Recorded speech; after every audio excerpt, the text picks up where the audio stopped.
ദൈവനാമം മഹത്വപ്പെടുമാറാകട്ടെ. ഇന്ന് പകൽക്കാലം നമ്മൾ പഠിക്കാൻ പോകുന്നത് ദ കമ്മിങ് ജഡ്ജ്മെൻറ്റ്. വെളിപ്പാട് പുസ്തകം 14 വരുവാനുള്ള ന്യായവിധിയെക്കുറിച്ച് അറിയിക്കുന്നു. നമുക്ക് ആ ഭാഗങ്ങൾ നമുക്ക് പഠിക്കാൻ. കഴിഞ്ഞ ദിവസം നമ്മൾ വെളിപ്പാട് പുസ്തകം 12ഉം 13ഉം നമ്മൾ മനസ്സിലാക്കി. മഹോപദ്രവകാലത്തിൻ്റെ 7 വർഷത്തെ മധ്യഭാഗമാണ് ഈ നടക്കുന്നത്, 12 മുതൽ. ഇന്ന് നമ്മൾ പഠിക്കാൻ പോകുന്ന 14 നമുക്ക് കാണാൻ കഴിയും 144,000 പേര് അവർ ഈ ഭൂമിയിലാണോ അതോ സ്വർഗത്തിലുള്ള സിയോണിലാണോ നിൽക്കുന്നത് കുഞ്ഞാടിനോടൊപ്പം.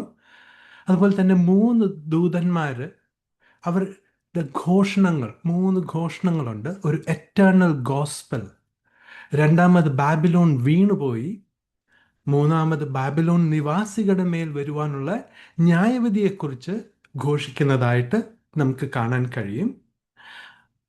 മൂന്നാമത്തെ ഭാഗം വിളവെടുപ്പ്. ഭൂമി വിളവിനായി ഒരുങ്ങിയിരിക്കുന്നു. മേഘങ്ങളിൽ മേഘാരൂഢനായി വരുന്ന കർത്താവായ യേശു ക്രിസ്തു കൊയ്യുക, ഭൂമിയെ കൊയ്യുക, അതുപോലെ തന്നെ ഭൂമിയുടെ മുന്തിരിക്കുലകളെ കൊയ്യുന്നതായിട്ട് നമുക്ക് കാണാൻ കഴിയും. അപ്പോൾ ഇതാണ് ഇന്നത്തെ ഈ 14 കാണുന്ന ഔട്ട്ലൈൻ. നമുക്കതിൻ്റെ ഒന്നാമത്തെ വാക്യത്തിലേക്ക് നമുക്ക് കടന്നു വരുമ്പോൾ നമ്മൾ കാണുന്നത്, വെളിപ്പാട് പുസ്തകം 14:1 കാണുന്നത്, യോഹന്നാൻ കാണുകയാണ് ഈ 144,000 പേര് സിയോൻ പർവ്വതത്തിൽ കുഞ്ഞാടിനോട് ഒപ്പം നിൽക്കുന്നതായിട്ടാണ് കാണുന്നത്. അവരുടെ നെറ്റിമേൽ പിതാവിൻ്റെ നാമം എഴുതിയിരിക്കുന്നതായിട്ടും നമുക്ക് കാണാൻ കഴിയും. വെളിപ്പാട് പുസ്തകം 7 നമ്മൾ പഠിച്ചപ്പോൾ അവിടെയും ഈ 12,000 പേരെ കുറിച്ച് കാണുകയുണ്ടായി. വെളിപ്പാട് പുസ്തകം 12 കാണുകയുണ്ടായി. ഈ 144,000 പേര് ഓരോ ഇസ്രായേലിൻ്റെ ഓരോ ഗോത്രത്തിൽ നിന്ന് തിരഞ്ഞെടുക്കപ്പെട്ട 12,000 പേരാണ്. ഇവരുടെ ശിരസിന്മേൽ ദൈവത്തിൻ്റെ മുദ്രയുണ്ട്. ഇവരെ വിളിച്ചിരിക്കുന്നത്, ഇവർ ഭൂമിയിൽ നിന്ന് വീണ്ടെടുക്കപ്പെട്ടവർ, എന്നിട്ട് ഇവർ ദൈവത്തിന് ആദ്യ ഫലമായിട്ടാണ് അവരെ കാണുന്നത്.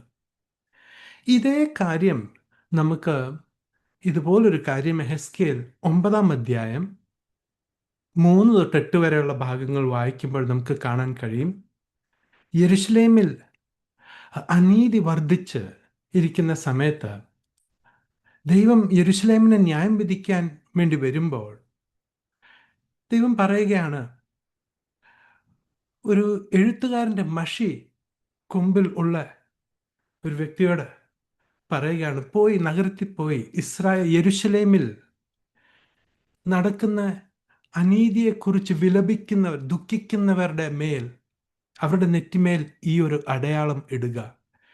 എന്നിട്ട് നമുക്ക് ആ ഭാഗം വായിക്കുമ്പോൾ നമുക്ക് മനസ്സിലാക്കാൻ കഴിയും, ഈ അടയാളം ഇല്ലാത്തവരുടെ മേൽ ദൈവം തൻ്റെ ക്രോധം പകരുന്നതായിട്ട്. അവർ ചെറിയവരോ വലിയവരോ പ്രായമുള്ളവരോ പ്രായം കുറഞ്ഞവരോ ഒന്നും നോക്കാതെ അവരെ എന്ത് ചെയ്യുകയാണ്?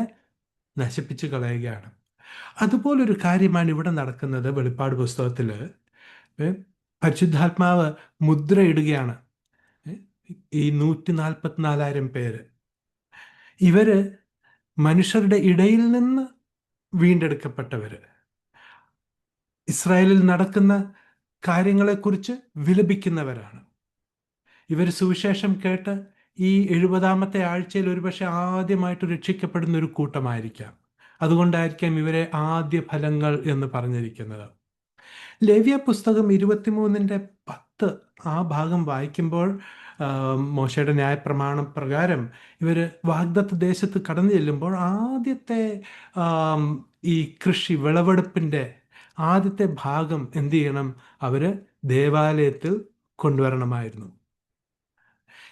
ഈ വെളിപ്പാട് പുസ്തകം 14 3 വിളവെടുപ്പ് നടക്കുന്നുണ്ട്.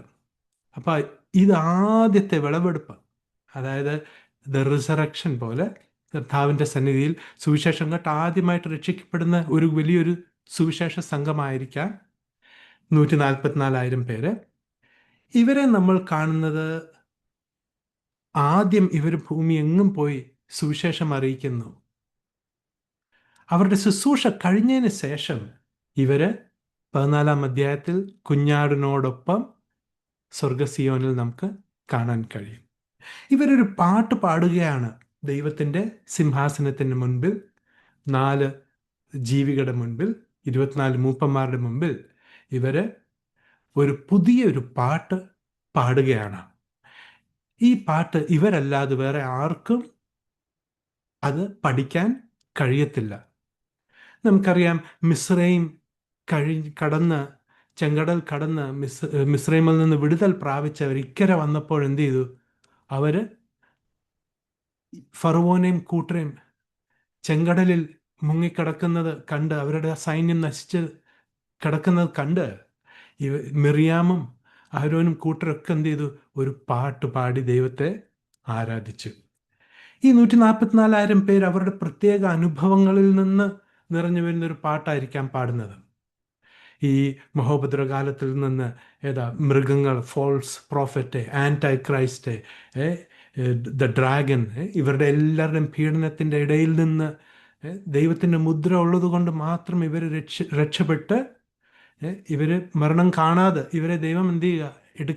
എടുക്കപ്പെടുക. അപ്പം അതൊരു പ്രത്യേക ഒരു യുണീക്ക് എക്സ്പീരിയൻസാണ്.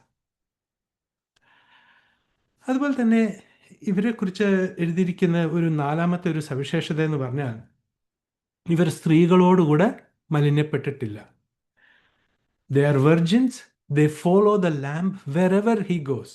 കുഞ്ഞാട് എവിടെല്ലാം പോകുന്നു അവിടെല്ലാം ഇവരും കുഞ്ഞാടിനോടൊപ്പം ഉണ്ട്.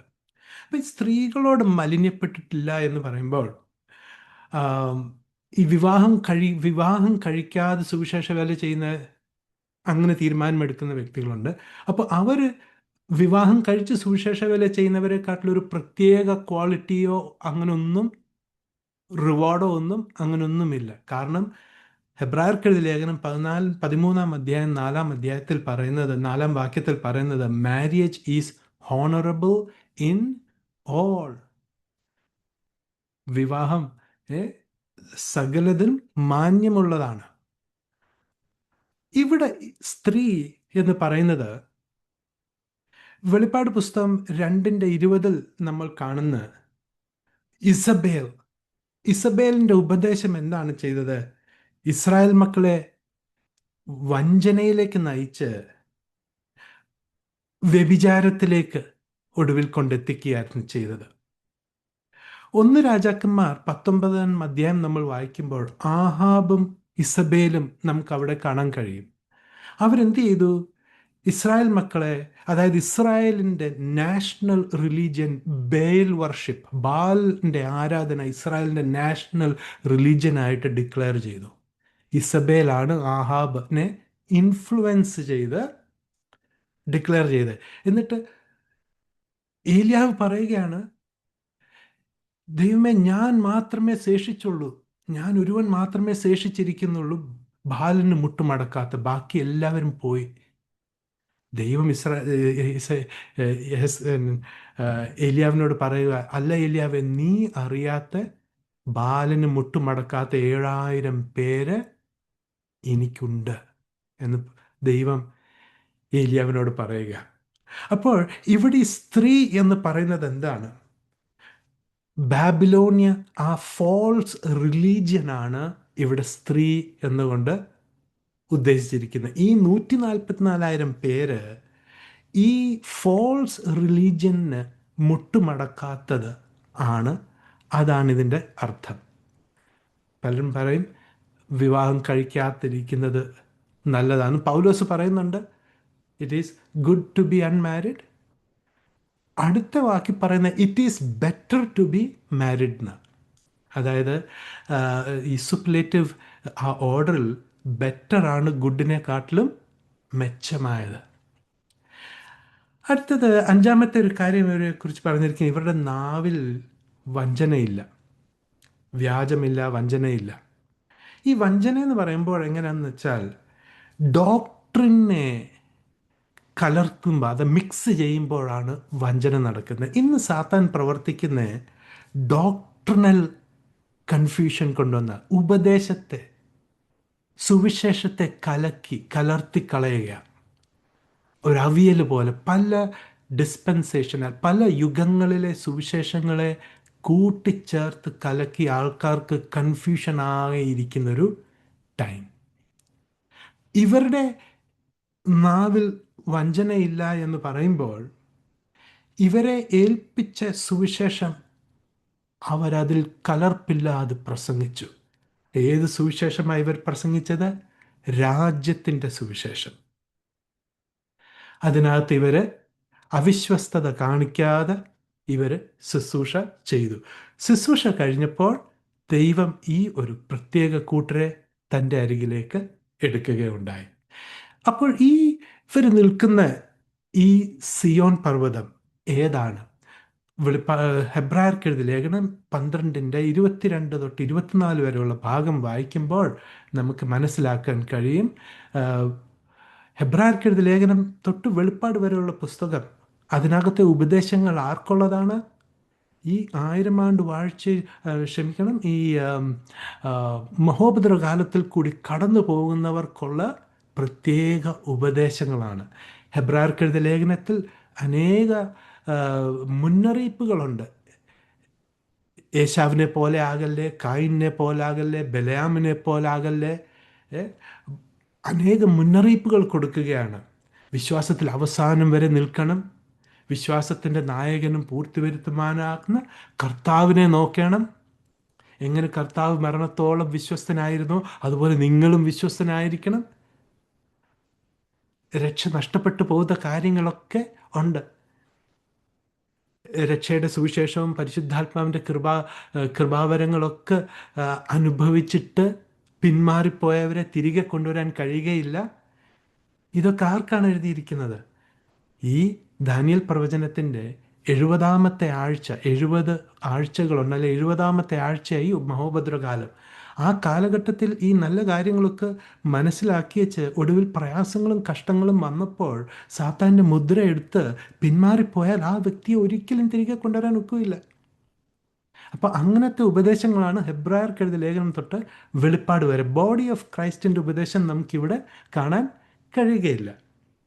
ഹെബ്രായർക്കെഴുതിയ ലേഖനം 12:22 തൊട്ട് 24 വരെ പറയുക, നിങ്ങളോ വന്നിരിക്കുന്നത് ഭൂമിയിലെ സിയോനിലല്ല, മറിച്ച് സ്വർഗീയ സിയോൻ, ജീവനുള്ള ദൈവത്തിൻ്റെ സ്വർഗീയ നഗരത്തിൽ അത്രേ നിങ്ങൾ വന്നിരിക്കുന്നു.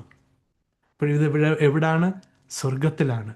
23-ാമത്തെ വാക്യം പറയുന്നത് എന്തുവാ? The general assembly and the church of the firstborn. ആദ്യജാതൻ്റെ സഭയിലേക്ക് കടന്നു വന്നിരിക്കുന്നു. ഈ ആദ്യജാതൻ ആരാണ്? ഇസ്രായേല. ദൈവം പറയാം, ഇസ്രായേലിൻ്റെ ആദ്യ ജാതനാകുന്നു. അപ്പോൾ ദ ലിറ്റിൽ ഫ്ലോക്ക് ചർച്ച്, ആ കൂട്ടായ്മയിലേക്കാണ് ഇവർ സ്വർഗത്തിൽ കടന്നു വന്നിരിക്കുന്നത്. അടുത്ത 23-ാമത്തെ വാക്യത്തിൽ തന്നെ പറയും, അവരുടെ പേരുകൾ സ്വർഗത്തിൽ എഴുതിയിരിക്കുന്നു. കഴിഞ്ഞ വീഡിയോയിൽ നമ്മൾ പറയുകയുണ്ടായാലും, നമ്മുടെ പേര് ജീവൻ്റെ പുസ്തകത്തിലല്ല എഴുതിയിരിക്കുന്നത്. നമ്മൾ എവിടാണ്? ക്രിസ്തുവിൻ്റെ ശരീരത്തിൻ്റെ അവയവങ്ങളാണ്. നമ്മൾ ക്രിസ്തുവിൻ്റെ ശരീരമാണ്. ഇസ്രായേലാണ്, യഹൂദരുടെ പേരുകളാണ് ജീവൻ്റെ പുസ്തകത്തിൽ എഴുതിയിരിക്കുന്നത്. അത് നമ്മൾ ആ വീഡിയോ വീണ്ടും കാണുമ്പോൾ നമുക്ക് വളരെ ക്ലാരിറ്റി കിട്ടും. അപ്പോൾ 3 പ്രത്യേകത ഞാനിവിടെ എടുത്ത് അറിയിക്കാൻ ആഗ്രഹിക്കുന്നത്, ഈ 70-ാമത്തെ ആഴ്ചയിൽ മരിക്കുന്നവർ ഭാഗ്യമുള്ളവർ എന്ന് ഈ വെളിപ്പാട് പുസ്തകം 14-ാം അധ്യായത്തിൽ നമുക്ക് പഠിക്കാൻ കഴിയും.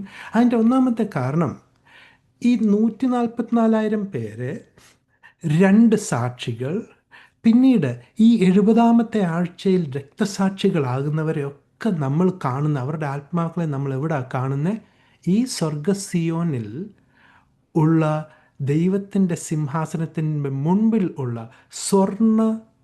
ദ ഗോൾഡൻ ആൾട്ടർ, സ്വർണ്ണ ബലിപീഠത്തിൻ്റെ കീഴിലാണ് രക്തസാക്ഷികളുടെ ആത്മാവിനെ കാണുന്നത്. 144,000 പേരെ കാണുന്നത് കുഞ്ഞാടിനോടൊപ്പം അവിടെ സ്വർഗത്തിൽ കാണുന്നത്. ഈ 70-ാമത്തെ ആഴ്ചയിൽ മരിക്കുന്നവരുടെ ആത്മാവ്, ആ ഒരു പീരീഡിൽ മരിക്കുന്നവരുടെ ആത്മാവ് പോകുന്നത് ഈ സ്വർഗസിയോനിലാണ്. അതേസമയം കൃപായുഗം ആരംഭിക്കുന്നതിൻ്റെ മുമ്പ് ഉള്ള പഴയ നിയമ വിശുദ്ധന്മാരും ആ ലിറ്റിൽ ഫ്ലോക്ക് ചർച്ച്, 12 അപ്പോസ്തലന്മാർ, ആ ലിറ്റിൽ ഫ്ലോക്ക് ചർച്ച്, ആ ഒരു ഗ്രൂപ്പ്, അവരുടെ ആത്മാവ് ഇപ്പോഴും പർദീസയിലേക്കാണ് പോകുന്നത്. കാരണം ദാവീദ്, പത്രോസ് അപ്പോസ്തലൻ പറയുകയാണ്, ദാവീദ് എഴുന്നേറ്റിട്ടില്ല, ഉയർത്തെഴുന്നേറ്റിട്ടില്ല, സ്വർഗാരോഹണം ചെയ്തിട്ടില്ല എന്ന് പറയുകയാണ്. എന്നാൽ ഈ കാലഘട്ടത്തിൽ, കൃപായുഗത്തിൽ മരിക്കുന്ന ദൈവമക്കൾ, പൗലോസ് അപ്പോസ്തലൻ പറയുക, to be absent in the body is to be present with the load.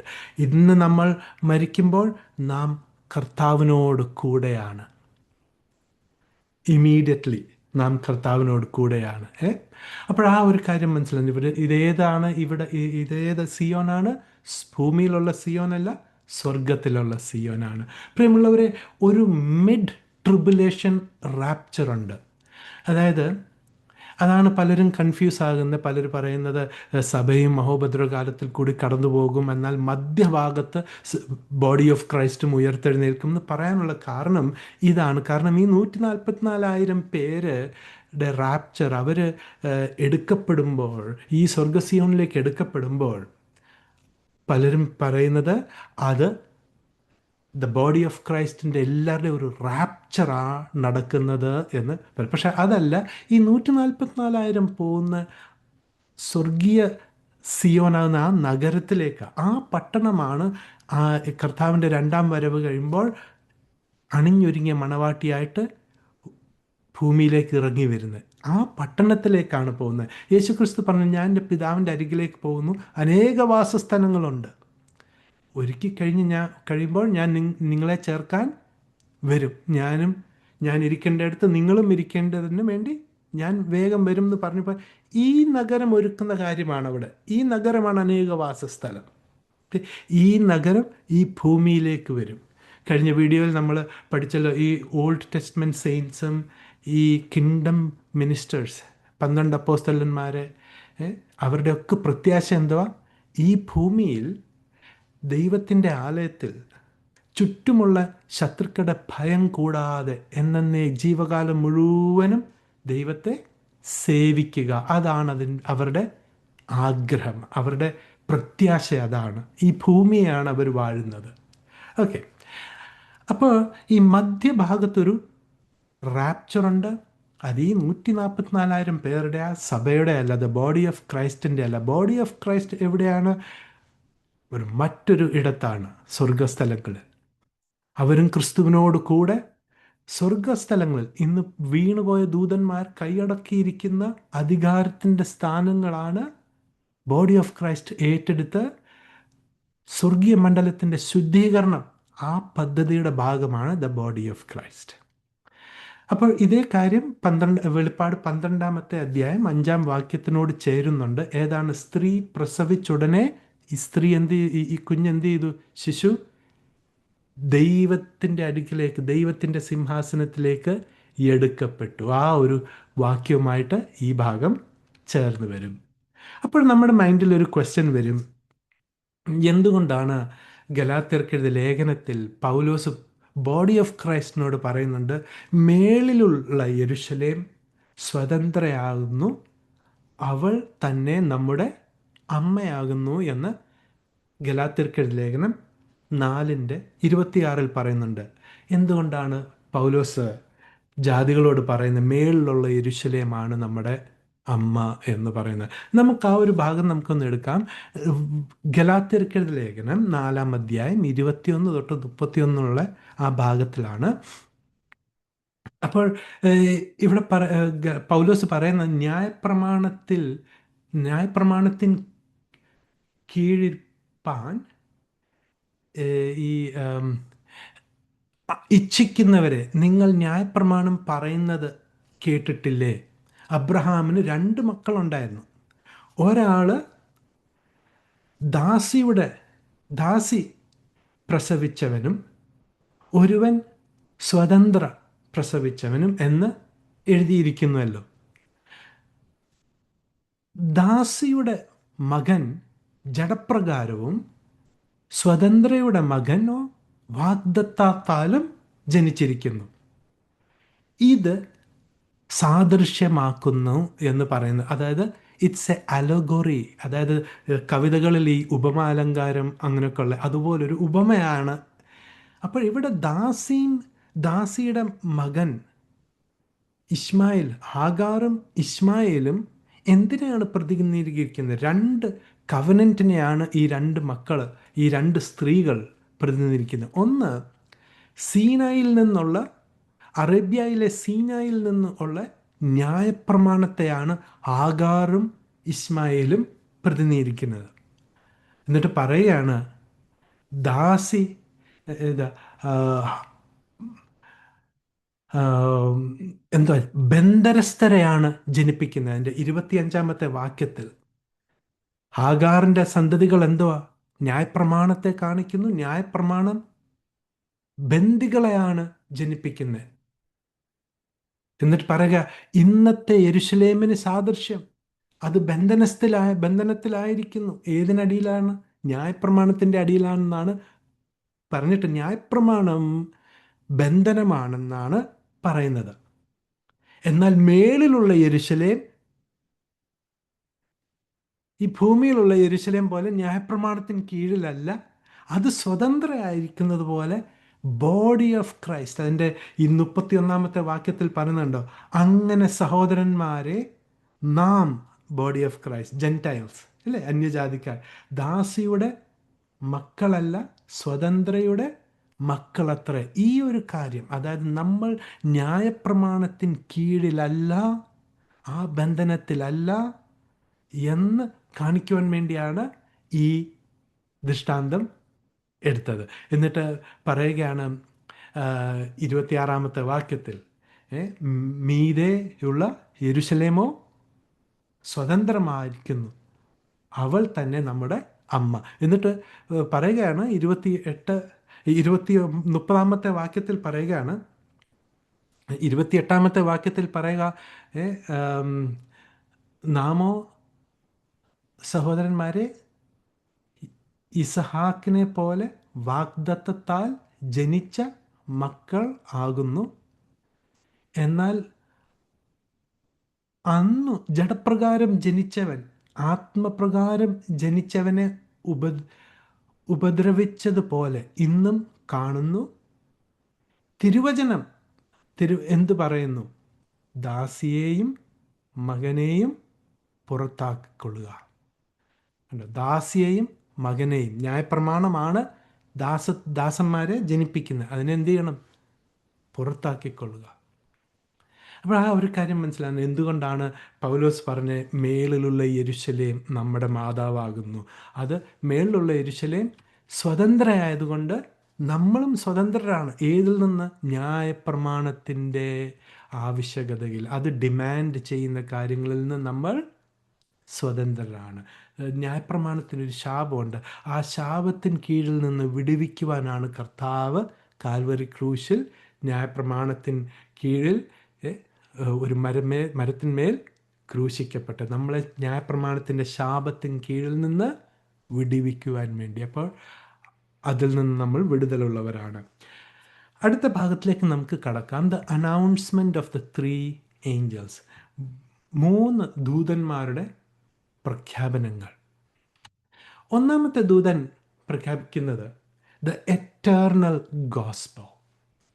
14-ാമത്തെ വാക്യത്തിൽ യോഹന്നാൻ കാണുകയാണ്, മറ്റൊരു ദൂതൻ സ്വർഗങ്ങളിൽ പറന്നു നടന്ന് the eternal gospel to preach unto them that dwell on the earth. ഭൂനിവാസികളിന്മേൽ പറയുക, എറ്റേർണൽ ഗോസ്പൽ, നിത്യസുവിശേഷത്തെക്കുറിച്ച് പറയുകയാണ്. എന്താണ് ഈ നിത്യസുവിശേഷത്തിൻ്റെ ഉള്ളടക്കം? അതിൻ്റെ 7-ാമത്തെ വാക്യം പറയുന്നുണ്ട്, saying with a loud voice, fear God, give glory to him, for the hour of judgment is come, and worship him that made the heaven and earth and the sea and the fountains of water. അതിൻ്റെ സാരാംശം ഇത്രയുമുള്ളൂ. ന്യായവിധി അടുത്തു, സൃഷ്ടിതാവിനെ ഭയപ്പെട്ട് സൃഷ്ടിതാവിനെ ആരാധിക്കുക. നമുക്കറിയാം, ഈ മനുഷ്യർ ദൈവ തേജസ്സിൽ നിന്ന്, ദൈവത്തിൻ്റെ കൃപയിൽ നിന്ന് പാപം ചെയ്ത് അകന്നുപോയി. മനുഷ്യർ സൃഷ്ടിയെ ആരാധിപ്പാൻ തുടങ്ങി. സൃഷ്ടിതാവിനിൽ നിന്ന് അകന്ന് സൃഷ്ടിയെ ആരാധിക്കാൻ തുടങ്ങി.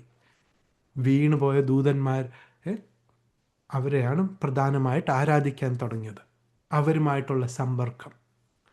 അങ്ങനെ ഇരിക്കുന്ന സമയത്താണ് ദൈവം ജാതികൾക്ക് ഈക്വൽ ഓപ്പർച്യൂണിറ്റി കൊടുത്തു സൃഷ്ടാവിനെ ആരാധിക്കുവാൻ, സൃഷ്ടാവിനെ തിരഞ്ഞെടുക്കുവാൻ. റോമർക്കെഴുതിയ ലേഖനം 1-ാം അധ്യായം നമ്മൾ വായിക്കുമ്പോൾ നമുക്ക് മനസ്സിലാക്കാൻ കഴിയും, ജനം സൃഷ്ടികളെ, അവർക്ക് കാണാൻ കഴിയുന്ന സൃഷ്ടികളെ ആരാധിക്കാൻ തീരുമാനിച്ചു. അപ്പോൾ ദൈവം എന്ത് ചെയ്തു? മനുഷ്യരെ അവരുടെ ഇഷ്ടത്തിന് വിട്ടയക്കുകയും പിന്നീട് എബ്രഹാമിനെ വിളിച്ചു വേർതിരിക്കുകയും എബ്രഹാമിൽ കൂടി യഹൂദർ അങ്ങനൊരു വേർപെട്ടൊരു ഗ്രൂപ്പായിട്ട് മറ്റ് ജാതികളോട് ഇടകലരാതെ ഒരു പ്രത്യേക വംശമായി, പ്രത്യേക ജാതിയായി ദൈവം തിരഞ്ഞെടുക്കുകയാണ്. യഹൂദർക്കല്ലോ ദൈവത്തിൻ്റെ അരുളപ്പാട് ലഭിച്ചിരിക്കുന്നത്, അതായത് ജീവനുള്ള ദൈവത്തിൻ്റെ, സൃഷ്ടാവായ ദൈവത്തിൻ്റെ അരുളപ്പാടുകൾ, വെളിപ്പാടുകൾ യഹൂദർക്കാണ് ദൈവം കൊടുത്തിരിക്കുന്നത്. അപ്പോൾ ഈ എറ്റേണൽ ഗോസ്പൽ ദൂതൻ വിളിച്ച് പറയുന്ന ഗലാത്യർക്കെഴുതിയ ലേഖനം 1:8 വായിക്കുമ്പോൾ പൗലോസ് അപ്പോസ്തലൻ പറയുകയാണ്, വളരെ ക്ലിയർ ആയിട്ട് പറയുകയാണ്, ഞങ്ങളോ അതോ സ്വർഗത്തിൽ നിന്ന് മറ്റൊരു ദൂതനോ ആരെങ്കിലും ഞങ്ങൾ നിങ്ങളോട് പ്രസംഗിച്ച ഈ സുവിശേഷത്തിന് പകരം മറ്റൊരു സുവിശേഷം പ്രസംഗിക്കുന്നു എങ്കിൽ അവർ ശപിക്കപ്പെട്ടവർ. നോക്കണേ, ജെൻറ്റൈൽസ് എന്നുള്ള സാൽവേഷൻ, രക്ഷയുടെ ആ ഒരു സമയം പൂർത്തിയായതിന് ശേഷമാണ് ഈ റാപ്ചർ, ഉൽപ്രാവണമാകുന്നത്. ഉൽപ്രാവണത്തിന് ശേഷം ജെൻറ്റൈൽസിന് ഇന്ന് രക്ഷിക്കപ്പെടാൻ കഴിയുന്നത് പോലെ രക്ഷിക്കപ്പെടാൻ അത്ര എളുപ്പമല്ല. ഈ സുവിശേഷം ജെൻറ്റൈൽസിനോട്, ജെൻറ്റൈൽസിൻ്റെ രക്ഷയുടെ സുവിശേഷമല്ല. ഇന്ന് നമുക്ക് ഈ ഒരു സുവിശേഷം കൊണ്ട് നമുക്ക് രക്ഷിക്കപ്പെടാൻ കഴിയുകയില്ല. നമുക്കിന്ന് എന്താ രക്ഷിക്കപ്പെടാനുള്ള സുവിശേഷം? യേശുക്രിസ്തു എൻ്റെ പാപങ്ങൾക്ക് വേണ്ടി മരിച്ചു, അടക്കപ്പെട്ടു, ഉയർത്തെഴുന്നേറ്റു.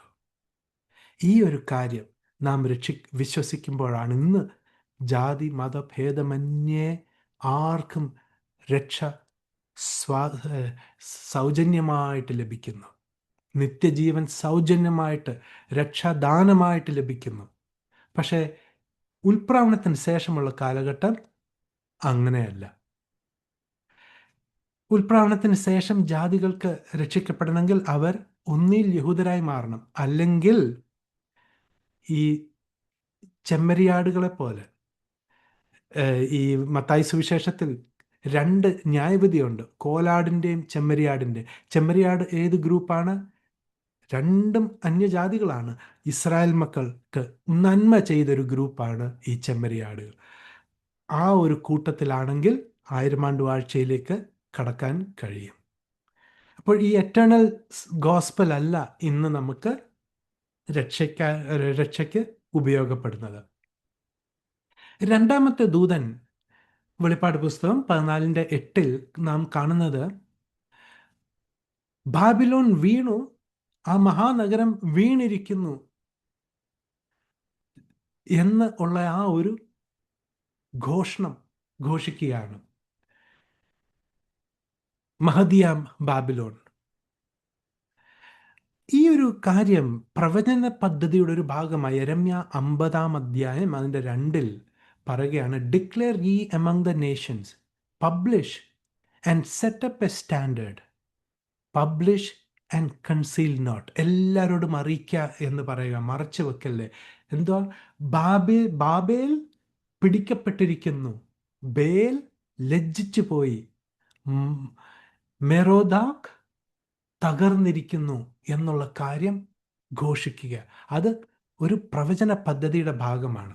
ഇത് മേദോ പേർഷ്യ ബാബിലോണിനെ ആക്രമിച്ച് കയ്യേറുന്ന ഒരു കാര്യമാണെങ്കിലും ഇത് വീണ്ടും നടക്കുന്നു. ഇത് വീണ്ടും നടക്കുകയാണ്. ഘോഷിക്കുക. ഇവിടെ ആരാ ഘോഷിക്കുന്ന ഈ കാര്യം? ദൂതന്മാരാണ് ഘോഷിക്കുന്നത്. ഈ മർദൂക്ക് എന്ന് പറയുന്നത് ബാബിലോണിന്റെ പർവ്വത ദേവൻ എന്നാണ് പേരുള്ളതാണ്. അതുകൊണ്ടാണ് നെബൂഖദ്നേസറിന്റെ ദർശനത്തിൽ ആ ഒരു ബിംബം, ഈ കാൽപാദം വരുമ്പോൾ ഇരുമ്പും കളിമണ്ണും ചേർന്ന് നിൽക്കുന്ന ആ ഒരു ഒരു കാൽപാദത്തിന്റെ ഭാഗമാകുമ്പോൾ കൈ തൊടാത്ത ഒരു കല്ല്, ഒരു പാറക്കഷ്ണം വന്ന് ആ ബിംബത്തെ അടിക്കുകയും പിന്നീട് നമ്മൾ കാണുന്ന ആ ജാതികളുടെ ലോകരാഷ്ട്രങ്ങളെല്ലാം തകർന്നു പോകുവാൻ ഈ കല്ല് വളർന്ന് ഭൂമിയൊക്കെയും കവിഞ്ഞു നിൽക്കുന്ന ഒരു വലിയ പർവ്വതമായി മാറുന്നു. പഴയ നിയമത്തിൽ ദൈവം നമ്മുടെ ശാശ്വത ദുർഗം ആകുന്നു. ദൈവം പാറയാകുന്നു, നമ്മുടെ പാറ ആകുന്നു, നമ്മെ അനുഗമിച്ച പാറ എന്ന് യഹോവേ വിളിക്കുന്നുണ്ട്. അതാണ് അത് കാണിക്കുന്നത്. മർദൂക്ക് തകർന്നുപോയി. നമുക്ക് മുമ്പോട്ട് പോകാം. മൂന്നാമത്തെ ദൂതൻ വിളിച്ച് ഘോഷിക്കുന്നത് ബാബിലോൺ നിവാസികളിന്മേലും സാത്താന്റെ മുദ്രയേറ്റത് എതിർ ക്രിസ്തുവിന്റെ ബിംബത്തെ നമസ്കരിച്ചവരുടെ മേൽ വരുന്ന വലിയ പീഡനത്തെക്കുറിച്ചാണ്. അവർ ദൈവത്തിൻ്റെ ക്രോധം നിറഞ്ഞ പാനപാത്രത്തിൽ നിന്ന് വീഞ്ഞ് അവർ കുടിക്കും. ക്രോധത്തിൻ്റെ വീഞ്ഞ് കുടിക്കും. അവരുടെ വേദനകൾ വർദ്ധിക്കും. ഇവർ സാത്താന്റെ മുദ്ര എടുത്തപ്പോൾ അവർക്ക് വിൽക്കുവാനും വാങ്ങുവാനും കഴിയും. അവർ ചിന്തിച്ചതാട്ട് ജീവിതം നമുക്ക് സുഖപരമായി ജീവിക്കാമെന്ന്. അല്ല, അവരുടെ വേദനകൾ വർദ്ധിക്കുകയാണ് ചെയ്യുന്നത്. അവർ മരിക്കാൻ ആഗ്രഹിക്കുന്നു, എന്നാൽ അവർക്ക് മരിക്കാൻ കഴിയുന്നില്ല.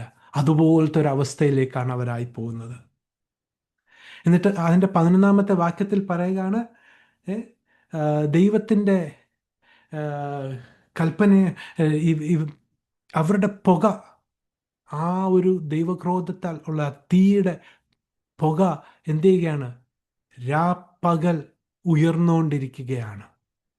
അതിൻ്റെ 10-ാമത്തെ വാക്യത്തിൽ നമ്മൾ നോക്കണം, ഇവരെല്ലാവരും പീഡിക്കപ്പെടുന്നത് ദൈവത്തിൻ്റെ വിശുദ്ധ ദൂതന്മാരും കുഞ്ഞാടിൻ്റെയും സാന്നിധ്യത്തിലാണ് അവർ ഈ തീയിൽ കിടക്കുന്നത്. അപ്പോൾ ദൈവകുഞ്ഞാടിൻ്റെ സാന്നിധ്യം എവിടെയൊക്കെയുണ്ട്? ഒന്ന്, ഈ ഭൂമിയിലുണ്ട്. 2, സ്വർഗമണ്ഡലങ്ങളിൽ ദ ബോഡി ഓഫ് ക്രൈസ്റ്റ്, ക്രിസ്തുവിൻ്റെ ശരീരമാകുന്ന സഭയോട് കൂടെ ഉണ്ട് സ്വർഗമണ്ഡലത്തിൽ. ഈ ഭൂമിയിൽ ക്രിസ്തുവിൻ്റെ മണവാട്ടി സഭയായ ഇസ്രായേലിനോട് കൂടെ ഉണ്ട്. 3, നരകാഗ്നിയിൽ ഇവർ ഈ ടോർമെന്റ് ആകുന്നത്, ഇവർ പീഡനം അനുഭവിക്കുന്നത് വിശുദ്ധ ദൂതന്മാരും കുഞ്ഞാടിൻ്റെയും സാന്നിധ്യത്തിലാണ്. ദൈവം നിറഞ്ഞു നിൽക്കുന്നവനാണ്. He's ever present, omnipresent, അല്ലേ?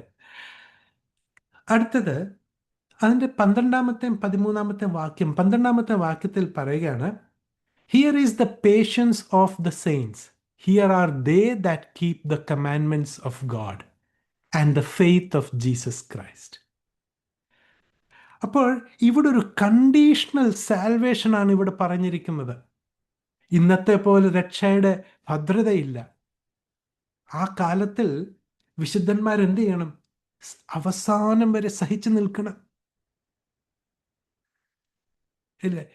ദൈവകൽപ്പനയും യേശുവിങ്കൽ ഉള്ള വിശ്വാസം. നോക്കണം, യേശുവിങ്കൽ ഉള്ള വിശ്വാസം. അതേസമയം ബോഡി ഓഫ് ക്രൈസ്റ്റിന് ഒരു 5 പറയുക ക്രിസ്തുവിൻ്റെ വിശ്വാസം. ഇവിടെ എന്താണ്? ക്രിസ്തുവിങ്കൽ ഉള്ള വിശ്വാസം. അത് പെർഫോമൻസ് ബേസ്ഡ്. അതിൻ്റെ വ്യത്യാസം കാണുന്നുണ്ടോ? നമ്മൾ വിശ്വസിക്കുമ്പോഴേ ക്രിസ്തു മനുഷ്യനായി എങ്ങനെ 100% ന്യായപ്രമാണം പാലിച്ചോ ആ നീതിയാണ്, ക്രിസ്തുവിൻ്റെ നീതിയാണ് നമ്മളിലേക്ക് പകരപ്പെടുന്നത്.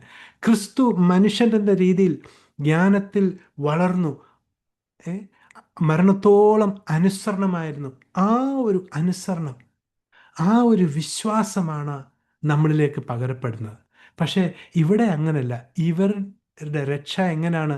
ഇവരുടെ ക്രിസ്തുവിലുങ്കിൽ ഉള്ള വിശ്വാസത്തിൻ്റെ അടിസ്ഥാനപ്പെട്ട് അവർ സഹിഷ്ണുത ഉള്ളവരായിരിക്കണം എന്നാണ് അവിടെ പറഞ്ഞിരിക്കുന്നത്. എന്നിട്ട് മരിക്കുന്നവർ, അന്നു മുതൽ മരിക്കുന്നവർ ഭാഗ്യവാന്മാർ.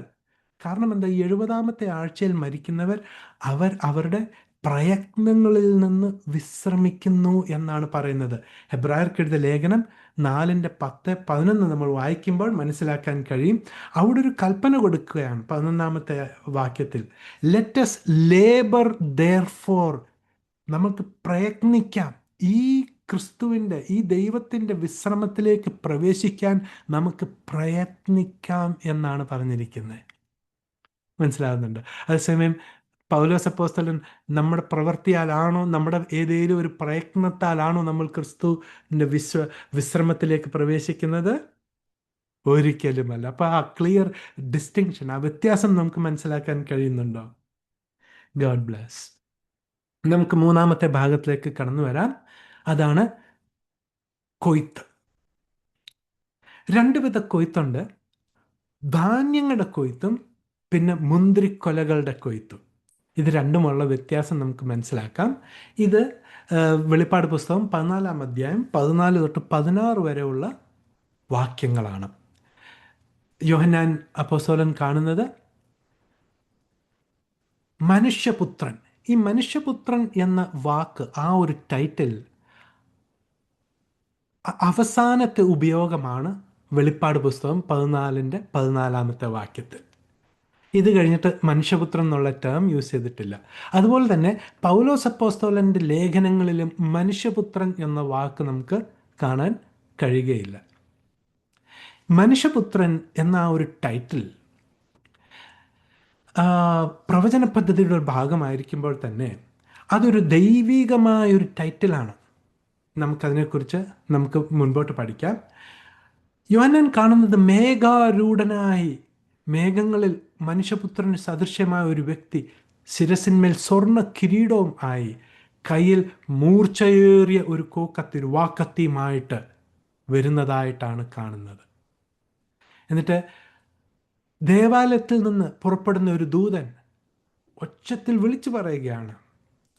ഈ മേഘത്തിലിരിക്കുന്ന ആ വ്യക്തിയോട് വിളിച്ചു പറയുകയാണ്, ഭൂമി അതിൻ്റെ കൊയ്ത്തിന് സമയമായി, നിന്റെ മൂർച്ചയേറിയ കത്തി വീശുക, ഭൂമി കൊയ്ത്ത് നടക്കട്ടെ എന്നുള്ളൊരാശയത്തിൽ. നമുക്ക് മത്തായി സുവിശേഷം 24-29 29 തൊട്ട് 31 വരെയുള്ള ഭാഗങ്ങൾ വായിക്കുമ്പോൾ കർത്താവിൻ്റെ വരവിനെക്കുറിച്ച്, രണ്ടാം വരവിനെക്കുറിച്ച് പറയുമ്പോൾ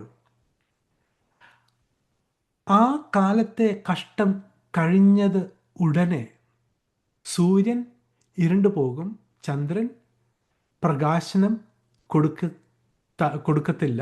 അങ്ങനത്തെ ഒരു ഭാഗങ്ങൾ വന്നിട്ട് 30-ാമത്തെ വാക്യത്തിൽ പറയുക, അപ്പോൾ മനുഷ്യപുത്രൻ്റെ അടയാളം ആകാശത്ത് വിളങ്ങും. എങ്ങനെയാണ്? അന്ന് ഭൂമിയിലെ സകല ഗോത്രങ്ങളും പ്രലാപിച്ച് അവർ ദുഃഖിക്കും എന്നുള്ളതാണ്.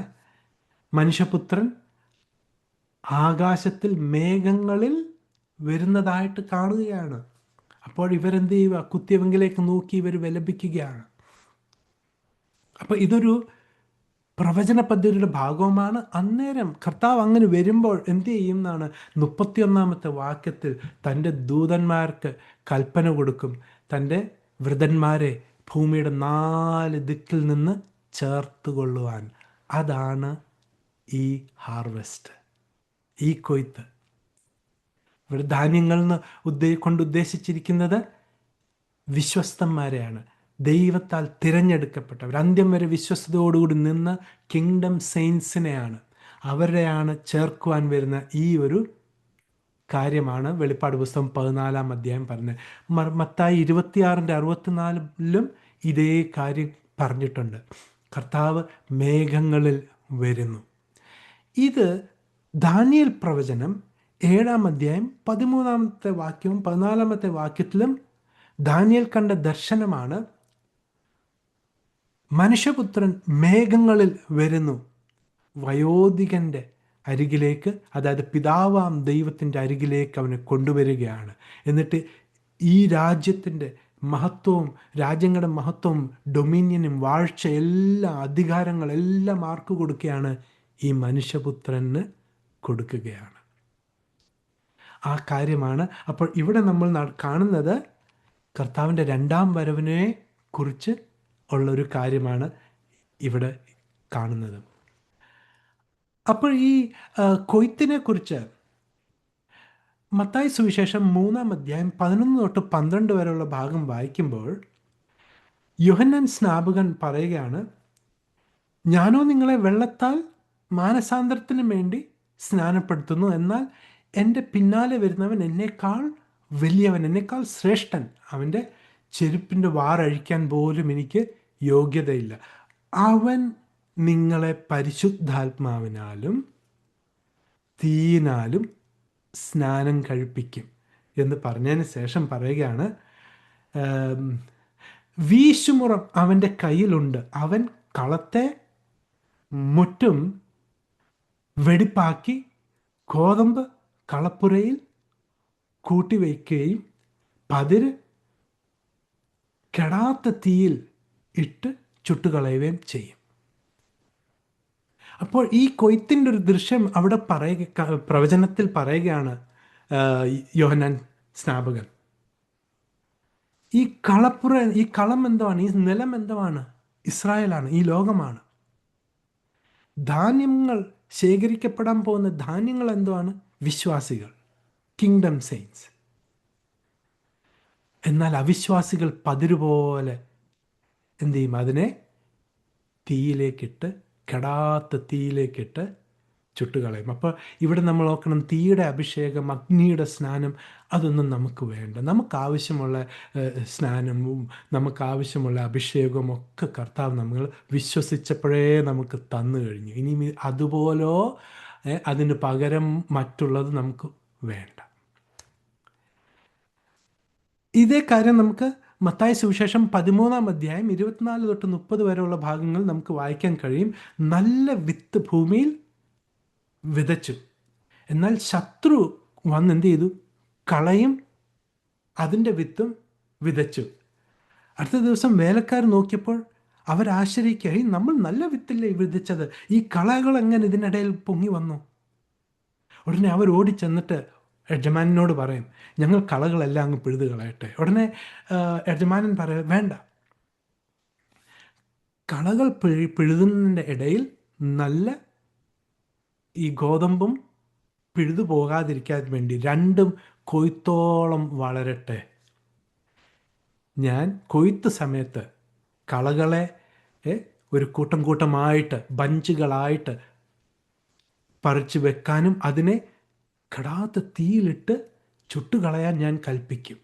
ഗോതമ്പോ ഞാൻ എൻ്റെ കളപ്പുരയിൽ ശേഖരിക്കും. ഇതേ കാര്യമാണ് അവിടെ നടക്കുന്നത്. വെളിപ്പാട് പുസ്തകം 14-ാം അധ്യായം 14 തൊട്ട് 16 വരെയുള്ള ഭാഗങ്ങളിൽ. ആരാണ് കൊയ്യുന്നത്? 16-ാമത്തെ വാക്യത്തിൽ മേഘത്തിലിരിക്കുന്ന മനുഷ്യപുത്രനോ ഉള്ള ആ ക്രിസ്തു, ആ കർത്താവാണ് കൊയ്യുന്നത്, അല്ലേ? നമുക്ക് മുൻപോട്ട് പോകാം. ഹാർവസ്റ്റ് ഓഫ് ദി എർത്ത്, ഇത് 2-ാമത്തെ ഹാർവസ്റ്റാണ്. വെളിപ്പാട് ദിവസം 17 തൊട്ട് 20 വരെ. ഇത് മുന്തിരിക്കൊലയുടെ കൊയ്ത്താണ്. നമ്മൾ വെളിപ്പാട് പുസ്തകത്തിൽ കുഞ്ഞൊരു 4 സ്ത്രീകളെ കുറിച്ച് കാണാൻ കഴിയും. പ്രധാനമായിട്ട് ഉള്ള ഒരാൾ ക്രിസ്തുവിൻ്റെ മണവാട്ടി സഭയാകുന്ന ഇസ്രായേൽ മക്കൾ, പുതിയ യെരുശലേമിൻ്റെ നിവാസികൾ. ഓക്കെ. 2-ാമത്തെ സ്ത്രീയാണ് ദ ഫോൾസ് റിലീജിയസ് സിസ്റ്റം. ഈ ലോകത്തിൻ്റെ ഫോൾസ് റിലീജിയസ് സിസ്റ്റം. അതൊരു റിലീജിയസ് സിസ്റ്റമാണ്, അതൊരു എക്കണോമിക് സിസ്റ്റമാണ്, ഒരു ഫൈനാൻഷ്യൽ സിസ്റ്റമാണ്, പൊളിറ്റിക്കൽ സിസ്റ്റമാണ്. ഇതൊരു ബാബിലോണിനെ കാണിക്കുന്ന ഒരു കാര്യമാണ്. അവരുടെ കയ്യിൽ എന്തുണ്ട്? ഒരു പാനപാത്രമുണ്ട്, അതിൽ വീഞ്ഞുണ്ട്. ആ വീഞ്ഞ് എങ്ങനത്തെയാണ് നമുക്ക് അടുത്ത വാക്യത്തിൽ വായിക്കാം. ആ വീഞ്ഞ് കൊണ്ട് ഈ സ്ത്രീ എന്ത് ചെയ്തു? ഭൂരാജാക്കന്മാരെയും ഭൂനിവാസികളെയും ഒക്കെ എന്ത് ചെയ്തു? മത്തരാക്കി മാറ്റിയിരിക്കുക. അപ്പോൾ ഈ ഒരു കൊയ്ത്ത് ഒരു വ്യത്യസ്തമായൊരു കൊയ്ത്ത. ധാന്യങ്ങളെ കളപ്പുരയിൽ ശേഖരിക്കുമ്പോൾ ഈ ഭാഗങ്ങളിൽ നമ്മൾ വായിക്കുന്നത് 17-ാമത്തെ വാക്യം, another Angel came out of the temple which is in heaven, he also having a sharp sickle.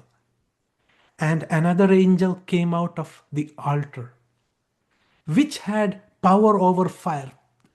അഗ്നിക്ക് മേൽ അധികാരമുള്ള ഒരു ദൂതൻ. അഗ്നി പലപ്പോഴും ദൈവവചനത്തിൽ ന്യായവിധിയെ ആണ് കാണിക്കുന്നത്. നമ്മുടെ മനസ്സിൽ യോനാൻ സ്നാപകൻ പറഞ്ഞ ആ ഒരു അഗ്നിയുടെ സ്നാനത്തെക്കുറിച്ച് ഓർക്കണം. അത് കടാത്ത തീയ. അപ്പോൾ ഇവിടെ നോക്കണേ, ഹി ക്രൈഡ് ഔട്ട്, എന്നിട്ട് പറയുകയാണ്, ത്രസ്റ്റ് ഇൻ ദൈ sharp sickle and gather the clusters of the wine of the earth, for her grapes R fully ripe. എന്നിട്ട് ഇത് കൊയ്തിട്ട് എന്ത് ചെയ്യുക? മുന്തിരിച്ചക്കിലേക്ക് എല്ലാം അങ്ങിടുക. ഇട്ടിട്ട് എന്ത് ചെയ്യുക? ദൈവം തന്നെ ആ മുന്തിരിച്ചക്ക്, കർത്താവ് തന്നെയാണ് തൻ്റെ ക്രോധത്തിൽ ഈ മുന്തിരിച്ചക്ക് ചവിട്ടുകയാണ്. എന്നിട്ട് പുറത്തു വരുന്ന എന്തുവാ? മനുഷ്യരുടെ രക്തം. ഒരു കുതിരയുടെ മുഖപ്പട്ടവരെയും ആ ഉയരത്തിൽ 200 മൈൽ നീളത്തിൽ മനുഷ്യരുടെ രക്തമാണ് ഒഴുകുന്നത്. അപ്പോൾ ഈ മുന്തിരിക്കൊലകൾ എന്താണ്? അവിശ്വാസികൾ, ഇസ്രായേലിനെതിരെ വന്നവർ, ആ ഒരു ഗ്രൂപ്പാണ്. അവരുടെ ജഡ്ജ്മെൻ്റാണ് ഇത്. ഈ മുന്തിരിയെക്കുറിച്ച് ആവർത്തന പുസ്തകം 32-ന്റെ 31 തൊട്ട് 35 വരെയുള്ള ഭാഗങ്ങളിൽ മോശ പ്രവചിച്ച് പറഞ്ഞിട്ടുണ്ട്. ഈ വുമൺ, ഈ ബാബിലോൺ എന്തുവാണ്? ദൈവത്തിൻ്റെ പദ്ധതിക്ക് വിപരീതമായതും പകരമായതും ഒരു പദ്ധതിയാണ്. It's a lie program. ഇത് ഉൽപ്പത്തി 10 ആരംഭിക്കുന്നതാണ്. ബാബേൽ. ദൈവം പറഞ്ഞു, നിങ്ങൾ ഭൂമുഖത്തെല്ലായിടത്തും എന്ത് ചെയ്യണം? നിങ്ങൾ ചിതറണം, ചിതറിപ്പോയി ഭൂമിയെ കൈയടക്കണം എന്ന്. പക്ഷേ നിമ്രോദിൻ്റെ നേതൃത്വത്തിൽ അവരെന്ത് പറഞ്ഞു? നാം ചിതറിപ്പോകാതിരിക്കേണ്ടതിന് വേണ്ടി നമുക്ക് ഒരു നഗരം പണിയാം. അവരെന്ത് ചെയ്തു? ഒരു ഗോപുരം പണിതു. അതിൻ്റെ ഉയരങ്ങൾ സ്വർഗത്തോളം എത്തണം എന്നുള്ളൊരു കാഴ്ചപ്പാടോള്. അപ്പോൾ അവർക്കൊരു നഗരമുണ്ട്, അവർക്കൊരു പാറയുണ്ട്, അവർക്കൊരു ഒരു മുന്തിരിത്തോട്ടവുമുണ്ട്. ദൈവം ഇസ്രായേലിൻ്റെ പാറയാകുന്നു. ദൈവത്തിനൊരു മുന്തിരിത്തോട്ടമുണ്ട്. മനസ്സിലാകുന്നുണ്ട്? ദൈവത്തിനൊരു നഗരമുണ്ട്.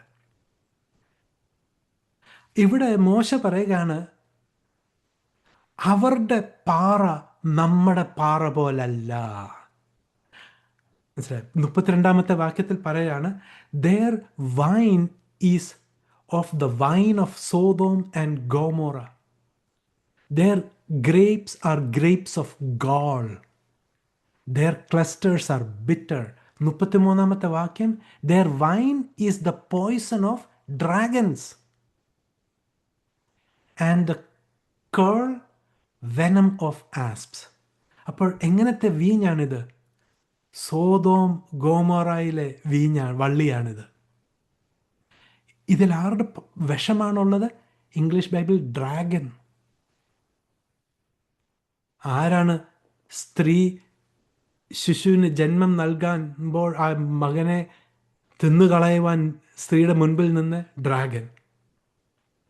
മനസ്സിലാകും? അപ്പോൾ ഇതൊരു കോമ്പറ്റീഷൻ, ഒരു ഓൾട്ടർനേറ്റ് സിസ്റ്റം ആണ്.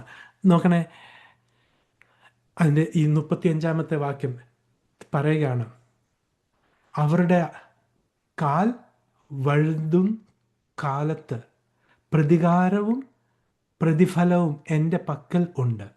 അവരുടെ അനർത്ഥം ദിവസം അടുത്തിരിക്കുന്നു. അവർക്ക് ഭവിപ്പാൻ ഉള്ളത് ബന്ധപ്പെടുന്നു. ഇതാണ് ദ ട്രിബുലേഷൻ പീരീഡ്. ഈ കാര്യം ഓൾറെഡി മോശ ആവർത്തന പുസ്തകത്തിലെ പ്രവചിച്ചിരിക്കുന്നത്.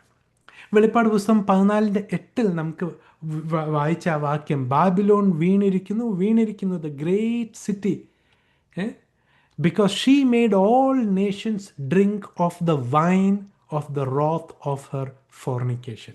അവരുടെ വ്യഭിചാരത്തിൻ്റെ വീഞ്ഞ് ലോകരാഷ്ട്രങ്ങളെ, ഭൂരാജാക്കന്മാരെ കുടിപ്പിച്ച് മദ്ധരാക്കിയിരിക്കുന്നു. അവരുടെ ജഡ്ജ്മെൻ്റാണ് ഈ രണ്ടാമത്തെ കൊയ്ത്ത്. യോവേൽ പ്രവചനം 3-ാമത്തെ അധ്യായം 9-13 വരെയുള്ള വാക്യം വായിക്കുമ്പോഴും അവിടെ 10-ാമത്തെ, proclaim me this among the nations, among the Gentiles. അപ്പോൾ ഇത് ആരാണ്? ഈ ബാബിലോൺ ആരാണ്? യഹൂദരാണോ? അല്ല, അന്യജാതിക്കാരാണ് ഈ ബാബിലോണിൻ്റെ നേതൃത്വം നടക്കുന്നത്. ഈ നഗരം, ഇതിനൊരു മതമുണ്ട്, ഇതിനൊരു ഹെഡ് ക്വാർട്ടറുണ്ട്, ഇതിനൊരു പ്രധാന നഗരമുണ്ട്, എല്ലാമുണ്ട്. അപ്പോൾ ഇത് അന്യജാതികളുടെ ഇടയിലാണ് ഘോഷിക്കേണ്ടത്. എന്നിട്ട് പറയുകയാണ്, ദൈവം യുദ്ധത്തിന് വരികയാണ്, അതുകൊണ്ട് നിങ്ങൾ നിങ്ങളുടെ കഴുക്കളെ വാളുകളാക്കി മാറ്റുവീൻ. നോക്കണേ, 1000 ആണ്ട് വാഴ്ച ആവുമ്പോൾ ഇത് തിരിച്ചാണ് ഈ വാക്യം പറയുന്നത്. നിങ്ങളുടെ വാളുകളെ അടിച്ച് കഴുക്കൾ ആക്കി മാറ്റുവീൻ, ഇനിയും യുദ്ധമില്ല. എന്നിട്ട് അതിൻ്റെ 13-ാമത്തെ വാക്യത്തിൽ പറയുക, കൊയ്ത്തരവാളെടുത്തോ, കൊയ്ത്ത് റെഡിയായിരിക്കുകയാണെന്ന്. ഈ യെശയ്യാ 63 1-3 വരെ വായിക്കുമ്പോൾ, ഏദോമിൽ നിന്ന് കയറി വരുന്നവൻ ആര്? ബോസ്രയിൽ നിന്ന് കയറി വരുന്നവൻ ആര്? അവരുടെ വസ്ത്രത്തിൽ രക്തത്തിൻ്റെ ഈ പാടുകൾ എങ്ങനെ വന്നു എന്നാണ് ചോദിക്കുന്നത്. അപ്പോൾ കർത്താവ് പറയുക, ഞാൻ ഏകനായി മുന്തിരിച്ചക്ക് ചവിട്ടി, ജാതികളിൽ ആരും എന്നോട് കൂടെ ഉണ്ടായിരുന്നില്ല. എൻ്റെ കോപത്തിൽ ഞാൻ അവരെ ചവിട്ടി, എൻ്റെ ക്രോധത്തിൽ അവരെ മെതിച്ചു കളഞ്ഞു. അവരുടെ രക്തം എൻ്റെ വസ്ത്രത്തിൽ തെറിച്ചു, എൻ്റെ ഉടുപ്പ് ഒക്കെയും മലിനമായിരിക്കുന്നു. ഇത് കർത്താവ് തൻ്റെ ക്രോധത്തിൽ ഈ ബാബിലോണിനെ, ആ ഫോൾസ് സിസ്റ്റത്തെ ചവിട്ടുന്ന കാര്യമാണ്, മെതിക്കുന്ന കാര്യമാണ് അവിടെ പറഞ്ഞിരിക്കുന്നത്. വെളിപ്പാട് പുസ്തകം 17-ാമത്തെ അധ്യായം 1-4 വരെ നമ്മൾ വായിക്കുമ്പോൾ നമുക്ക് മനസ്സിലാക്കാൻ കഴിയും ഈ സ്ത്രീ ആരാണെന്നും ഈ സ്ത്രീ എവിടെയാണ് വസിക്കുന്നതും. അവരുടെ ലൊക്കേഷൻ നമുക്ക് മനസ്സിലാക്കാൻ കഴിയും. വളരെ ഇമ്പോർട്ടൻ്റായ ഒരു വാക്യമാണ് വെളിപ്പാട് പുസ്തകം 17 1-4 വരെ ഉള്ളത്. അതിനു മുമ്പ് വരെ യോഹന്നാൻ ഇസ്രായേലിലായിരുന്നു, യെരുശലേമിലായിരുന്നു. ഈ സ്ത്രീയെ കാണിക്കുവാൻ വേണ്ടി 7 ദൂതന്മാരിൽ ഒരാൾ വന്നിട്ട് യോഹന്നാനോട് പറയുക, ഞാൻ നിന്നെ കാണിക്കാം, കം ഹിദർ, ഇവിടെ വരൂ, ഞാൻ നിന്നെ കാണിക്കാം ആ സ്ത്രീ ഇരിക്കുന്ന പെരുവെള്ളം. അത് പെരുവെള്ളം ആരെയാ കാണിക്കുന്നത്? മനുഷ്യരെ, ജാതികളെ കാണിക്കുകയാണ്. ഞാൻ കാണിക്കാം. എന്നിട്ട് എങ്ങോട്ടാണ് കൊണ്ടുപോയത്? അവൻ്റെ 3-ാമത്തെ വാക്യത്തിൽ പറയാം, അവൻ എന്നെ ആത്മാവിൽ മരുഭൂമിയിലേക്ക് കൊണ്ടുപോയി. അപ്പോൾ 7 തലയും 10 കൊമ്പും ഉള്ളതായി ദൂഷനാമങ്ങൾ നിറഞ്ഞു കടും ചുവപ്പുള്ള മൃഗത്തിന്മേൽ ഒരു സ്ത്രീ ഇരിക്കുന്നത് ഞാൻ കണ്ടു. അപ്പോൾ ഈ സ്ത്രീ എവിടാണ് ഇരിക്കുന്നത്? ഇസ്രായേലിലല്ല, മരുഭൂമിയിലാണ്. ഇപ്പോൾ പലർ പഠിപ്പിക്കാറുണ്ട് ഇത് ഇസ്രായേൽ, യെരുശലേമാണ്. പക്ഷെ ഇത് ഇസ്രായേലിലല്ല. യോഹന്നാനെ ഇസ്രായേലിൻ്റെ പുറത്ത് കൊണ്ടുപോവുക, മരുഭൂമിയിലേക്ക് കൊണ്ടുപോയിട്ട് അവിടാണ് ഈ സ്ത്രീ ഇരിക്കുന്നത്. അപ്പോൾ നമ്മൾ ആ വെളിപ്പാട് പുസ്തകം 14-ാം അധ്യായം നമ്മൾ പഠിക്കുകയുണ്ടായി. നമ്മൾ ഇതിനകത്ത്